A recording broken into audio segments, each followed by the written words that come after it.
Hello friends, welcome to our channel learning +2 English. ഇനി നമ്മൾ discuss ചെയ്യാൻ പോകുന്നത് ഇമ്പോർട്ടൻ്റ് ആയ ഒരു ചാപ്റ്ററാണ് കാതറിൻ ടൈനൻ്റെ എനി വുമൺ എന്ന പോയം. വീട്ടിലെ വുമണിൻ്റെ പ്രാധാന്യത്തെക്കുറിച്ചിട്ടാണ് പറയുന്നത്. എക്സാമിന് പോകുമ്പോൾ ഈ പാഠത്തിൻ്റെ ഒരു ഷോർട്ട് സമ്മറി എങ്കിലും പഠിച്ചിട്ട് പോകണം. അപ്പോൾ നമുക്കിനി നോക്കാം. First paragraph. The poem Any Woman by Katharine Tynan speaks of the importance of the woman in the family. ഫാമിലിയിലെ വുമൻ്റെ ഇമ്പോർട്ടൻസിനെ കുറിച്ചിട്ടാണ് എനി വുമണിലൂടെ കാതറിൻ ടൈനൻ പറയുന്നത്. She is the pillars of the house. She is the keystone of the arch. She is the roof and walls. She is the fire upon the hearth.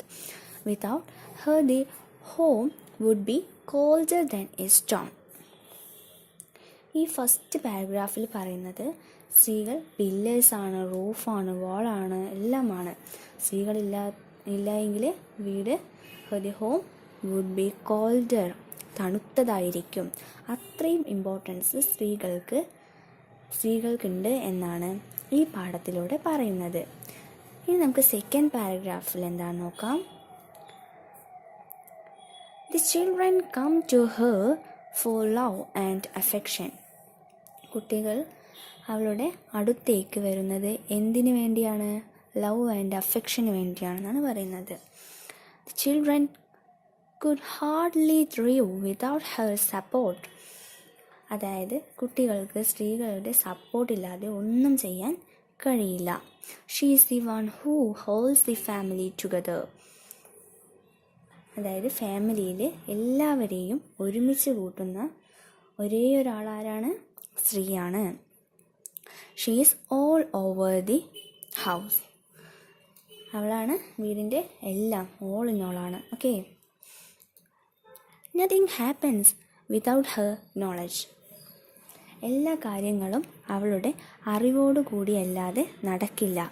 ഇനി നമുക്ക് last paragraph നോക്കാം. She also protect these children from all dangers. കുട്ടികളെ എല്ലാ അപകടത്തിൽ നിന്നും രക്ഷിക്കുന്നത് ഒരേ ഒരാൾ ആരാണ്? സ്ത്രീകളാണ്. പിന്നെ she is the door that guards against all kind of troubles. പിന്നെ കുട്ടികൾക്ക് വരുന്ന എല്ലാ ട്രബിൾസും തടയുന്ന ഒരേയൊരു ഡോർ ആണ് ആര്? സ്ത്രീ. At the end of the poem, the woman prays to Jesus to spare her life, fill her children are properly grown up. എന്ന് പറഞ്ഞാൽ വളരെ ഇമ്പോർട്ടൻ്റ് ആണത്. നമുക്ക് ലാസ്റ്റ് പാരഗ്രാഫിൽ എന്താ പറയുന്നത്? ജീസസിനോട് പ്രാർത്ഥിക്കുകയാണ്, എൻ്റെ കുട്ടികൾ ഏകദേശം ഒരു ഏജിൽ എത്തിയ ശേഷം മാത്രം എന്നെ മരിപ്പിച്ചാൽ മതി എന്ന് ജീസസിനോട് വുമൺ പ്രാർത്ഥിക്കുന്നതാണ്. ഈ ഷോർട്ട് സമ്മറി നന്നായിട്ട് വായിക്കുക. ഇമ്പോർട്ടൻ്റ് ആയ ചാപ്റ്ററാണ്. ഈ പാഠത്തിൽ നിന്നും എക്സാമിന് കമ്പാരിസൺ വരും. അതുകൊണ്ട് തന്നെ ഈ പാഠം നന്നായിട്ട് പഠിക്കുക. Okay, thanks for watching my video.